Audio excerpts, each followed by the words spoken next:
রিয়ামনি আইতো ভাই। ভাই রে, আমি কেমনে হইয়া গেলাম ভাই। আল্লাহ আল্লাহ রে, ভাই কে সান্ত্বনা দিয়েন না ভাই। ওরে ভাই রে ভাই, কি হয়ে গেল রে ভাই। ভাই কে সান্ত্বনা দিয়েন না ভাই। ভাই সান্ত্বনা দিয়েন না ভাই। কিছু হয় না ভাই। ভাই কিছু রে, হয় না ভাই। ভাই তাকান ভাই ভাই, তাকান। আমার কিছু হয় নাই তো না। হ্যাঁ? উনি ম্যাচটা চিকিৎসা করতে আসছে, আপনি শুরু করছেন কেন? বুঝি নাই ভাই। উনি ম্যাচটা চিকিৎসা করতে আসছে ভাই। মরে নাই? এই আপনি দেখতেছেন না ভাই, আমরা কাজ করতেছি। আরে মিয়া কি মারা যায় নাই? না না ভাই, উনি ম্যাচটা চিকিৎসা করতে, দেখেন কি অবস্থা।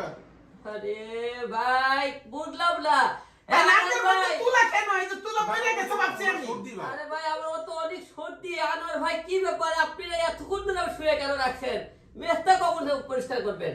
ভাই সে মারা যায় নাই? না না ভাই, আপনি কোন মেয়ে মারা মুখে সাথে আমি মেয়ে আমি তো আমি তো জানি ভাই যে রিয়ামনির ইয়াতে মারা গেছে, এই জন্য কান্নাকাটি করলাম আমি এতক্ষণ।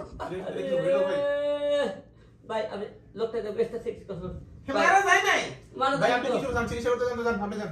এই যে আপনারা কি খাইছেন না খাইছেন বলে গেছে, আমি কান্নাম কেন? এই দোকানে যাই বসে। এই ভাই, যান। ভাই, ভাই, আপনি কেন করেন না? আমরা রোগীকে খুব ডিস্টার্ব করতেছেন আপনি। নাকের মধ্যে তুলা দিছিলেন কেন? ওই নাক, ওনার তো সর্দি ভাই। উনি জন্য নাকে সর্দি তুলে দিয়ে রাখে সবসময়। এতক্ষণ আমি শুধু শুধু কান্নাম মিয়া। দান আপনি রিয়া মনে ধরে কাঁদতেছেন, আমি পাশে আছি। আনোয়ার হ্যাঁ ভাই ভাই। আমার এমন সুন্দর করে দেবেন, রিয়া মনে দেন আমার পিছা করে 10টা রিয়া মনে করে মেস্তা ক্লিয়ার করেন, তাড়াতাড়ি আসেন। এবার আমি সবই বুঝছি। রিয়ামনি আসুক আর না আসুক